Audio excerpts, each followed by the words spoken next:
Agaseke k'amakuru mu Karere ngapfunduriye muri Uganda. Abanyamategeko bunganira umunyapolitike Dr. Kiiza Besigye babwiye ishyaka rye ko yabujije kongera kwitaba umucamanza Emmanuel Baguma wo mu rukiko rukuru ko amushinja kubogama. Aba banyamategeko ba Besigye babwiye ibinyamakuru muri Uganda ko Kiiza Besigye asanga ajuje Baguma akorera inyungu zitari iz'ababuranyi, ahubwo akorera abamuhemba kuruta gutanga ubutabera. Umwe mu banyamategeko yavuze ko umucamanza mu rukiko rukuru ruranisha Besigye uretse gufata uruhande muri urwo rubanza ikirego kitari no ku rwego rwe akwiye kuruvamo burundu. Kuwa kabiri umwunganizi ba Kiiza Besigye yabwiye urukiko ko atakomeza kuburanira umunyapolitike daha uburenganzira. Yavuze ko azakomeza urubanza no kuba Besigye yemera ko bamuburanira. Nyuma maze kubona na Besigye yamusabye kuva muri urwo rubanza kuko umucamanza ufite dosiye ngo yafashe uruhande mu kuburana ngo ari ku ruhande rw'ubutegetsi bushaka ko bambwa. Uku kwanga juje Baguma kwa Besigye kwatewe nuko amwemye uburenganzira bwo kuburana adafunze, avuga ko atarengeje iminsi 180 atarengutse imbere y'ubucamanza, nyamara ari kuregwa azi ko iminsi yarenze. Ikipe yunganira Besigye yahise isaba ko uyu mucamanza ava muri urwo rubanza nubwo yabyanze, ariko bisa naho nagumya kurubamo rutazakomeza ko Besigye yavuze ko atamushaka. Mabwire kandi ko ubuyobozi bukuru bwa Uganda Yanze bwongeye gucanwa umuriro nyuma y'ubugenzuzi budasanzwe bwerekanye ko miliyoni 9.2 z'amadolari,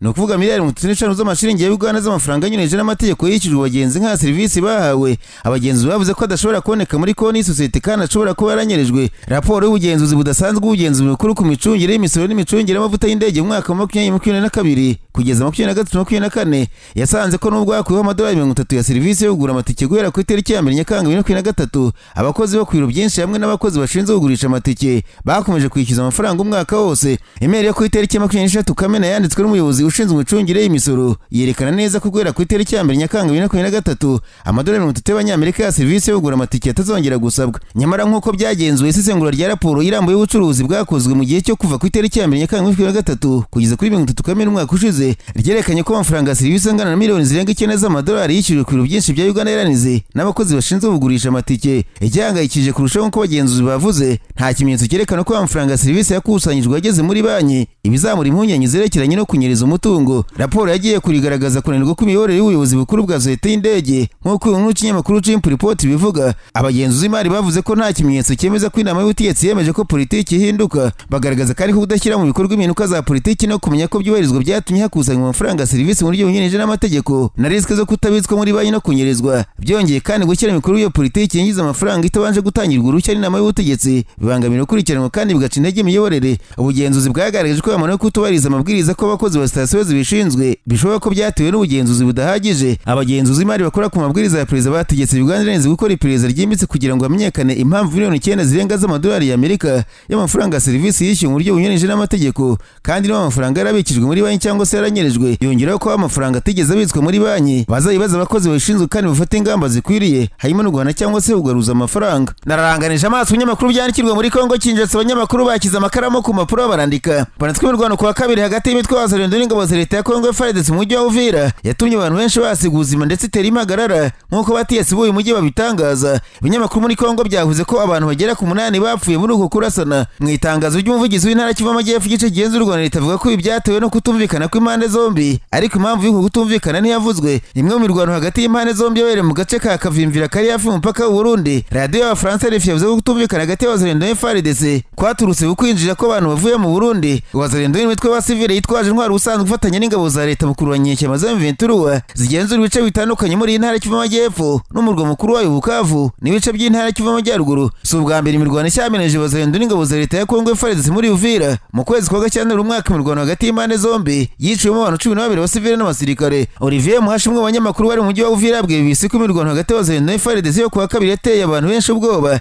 mu gihe muri uyu mujyi hasanzwe hari impagarara n'ibihuha ko wugarijwe na M23. Mu itangazo ry'ubutegetsi rivuga ku byabaye rivuga ko guverineri w'intara asaba abazarendo n'ingabo za Leta gufata ingamba zo kwirinda kugwa mu mutego w'umwanzi. Yavuze ko umwanzi akwiza amakuru atari yo ko yagose umujyi wa Uvira kandi ngo bidafite ishingiro. Kubera iki kibazo guverineri w'intara Jean-Jacques Purusi ku ruhande rwa Leta yatumije inama idasanzwe imuhuza n'uhagarariye ingabo, abakuriye amadini, urubyiruko n'abagore, abategetsi gakondo hamwe n'abakuriye abitwa Volontaire pour la défense de la patrie cyangwa se abazarendo. Muhasha yavuze ko kugeza mu ijoro ryo kwa kabiri tuza ryari ryagarutse Uvira. Ati n'amasaha turimo kumva kugeza muri amasaha ya 2 z'ijoro. Ubushyamirane bwavuzwe mu gihe umutwe w'Ventura mu cyumweru gishize byatangaje ko baje gace ka Rubumba kari mu ntera kilometero zigera kuri 40 uturutse mu mujyi wa Uvira. Ibi birimo kuba mu gihe kandi abategetsi ba muri Qatar bemeje ko uruhande rwa Leta n'uw'Ventura bongeye gusubukura ibiganiro byo gushaka kugera ku masezerano n'amahoro Majed Yanze umuvugizi wa Minisiteri y'Abanyamahanga ya Qatar kuwa kabiri yabwiye abanyamakuru ko bakiriye ziriya mpande zombi kandi ko barimo kuganira ku rwego rwo kugenzura ikiri mu bikorwa byo guhagarika imirwano ndetse no guhererekanya imfungwa. Agaseke k'amakuru mu karere ngapfundikiriye muri Kenya abanyamakuru bakoze ba muri no barandika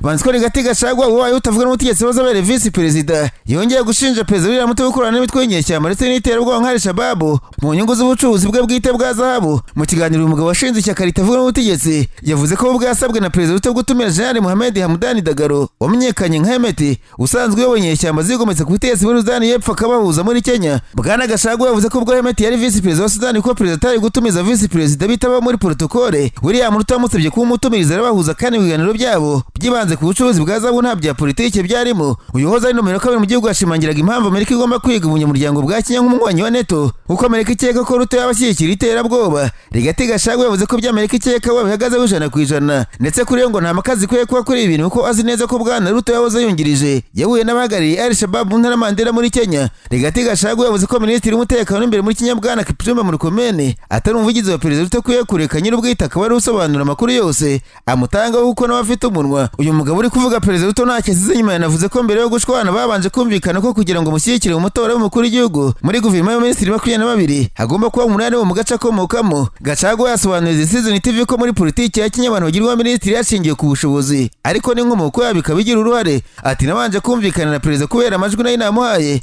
kandi niwe agomba gufata icyemezo niwe ufite ububasha bwo gushyiraho abayobozi. Igihe rero Odinga yazaga yasabye imyanya ine ngo ashyikire Ruto ariko igihe Ruto yashakaga rero ko amushyikira yasabye imyanya 11 kandi yari yawe natwe kugira ngo dushyikire Ruto ari byo twasabye. Yavuze ko arazi neza ko Ruto ari mu bwoko bw'Akarenjine bityo ko mu bwoko bw'Abakikuyu Gachagua akomokamo bamutoye ku rugero rwa 47% mu gihe 13% batoye undi mukandida. Gachagua yasobanuye ko abantu bumvise ibyo yasabaga bakabyita kuri umucakuri nyamara yasabaga ibyemerejwe na perezida Ruto mbere yo kujya mu matora. Ati nari nsobanukiwe ibiganiro by'ubwumvikane niyo mpamvu abantu batekereje ko ndi kuri mu mucakuri ashingiye ku moko natsimbaraga ku byo nasabye nkabona biri guhinduka. Rigati Gachagua yeguje ku mwanya wa vice perezida wa Kenya mu mwaka ushize ashinjwe kuba umucakuri no gutesha agaciro ubutegetsi bwa perezida Ruto ndetse no gukoresha umutungo wa leta mu nyungu ze bwite. Gachagua yavuze ko afite amakuru menshi yerekeye perezida Ruto na mafia bakorana kandi ko yiteguye kumwambika ubusa mu gihe abanyamerika baba bashaka kumenya neza umuntu bakorana kuko ngo ari ikirumira habiri muri politiki. Mbabwire kandi ko umutwe w'umwami wa Madagascar wishwe n'ingabo z'Ubufaransa mu ntambara mu gihe cy'ubukoloni washubijwe muri Madagascar ku mugaragaro. Uko gutanga ku gahanga k'umwami Twahirwa hamwe n'uduhanga tw'abandi babiri bakoranaga ibwami ku ngoma ye kwabaye kwa kabiri mu muhango wabera mu Minisiteri y'Umuco mu murwa mukuru wa Paris mu Bufaransa. Utwo duhanga twari twarajyanwe mu Bufaransa mu mpera z'ikinyejana cya 19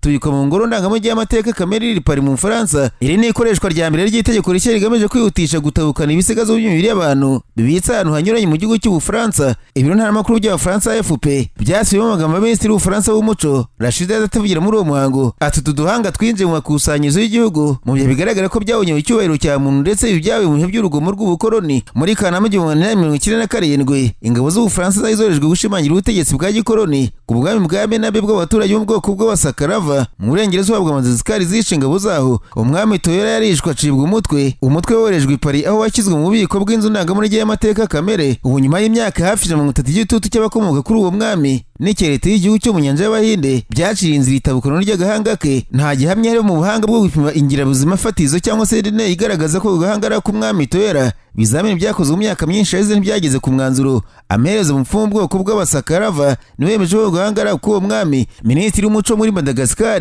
Vuraminati Donamara nawe yavuze ijambo muri uwo muhango yavuze ko gutabukana k'utwo duhanga ari ikimenyetso gikomeye nk'uko FPR bitangaza. Ati kuba tutari mu gihe cy'imyaka irenga 100 kwabaye igikomere kidafutse mu mitima y'ikirwa cyacu. Si ubwa mbere Ubufaransa bushubijeho bwakuye ibisigaro by'imibiri y'abantu byo mu gihe cy'ubukoloni. Ibisigazo byamenyekanye cyane by'umugore w'umunyafurika y'Epfo wahembwe mu buryo bw'ubugome izina rya Hottentot Venus umurambo wigeze kumurika i Burayi washubijweho muri 2002 ariko ubu ni ubwa mbere hatabukana ibisigaro by'umubiri w'umuntu hashingiwe ku itegeko rishya ryoroshye cyane icyo gikorwa. Bigereranywa ko inzu ndangamurage y'amateka Kamere y'ubwayo yonyine ibitsemo ibisigazwa by'imibiri y'abantu barenga 20 bajyanywe mu Bufaransa bava mu bice bitandukanye byo ku isi ku mpamvu zivuga ko ari iz'ubumenyi cyangwa se siyansi. Hanze mabwira ko Minisitiri w'Intebe wungirije w'Ubutaliyani Matteo Salvini yavuze ko 80% by'abaturage b'Ubufaransa bifuza ko perezida Emmanuel Macron ava ku butegetsi. Salvini yavuze ko imvugo za Macron zo gushyigikira ibyo kohereza ingabo muri Karere zigamije kugarura igikundiro afite mu Bufaransa kuko gisa naho cyaguye. Ni amagambo umutegetsi wo mu Butaliyani yagarutseho nyuma y'uko Ubufaransa buhamagaje ambasaderi w'Ubutaliyani mu Bufaransa Emmanuel Alessandro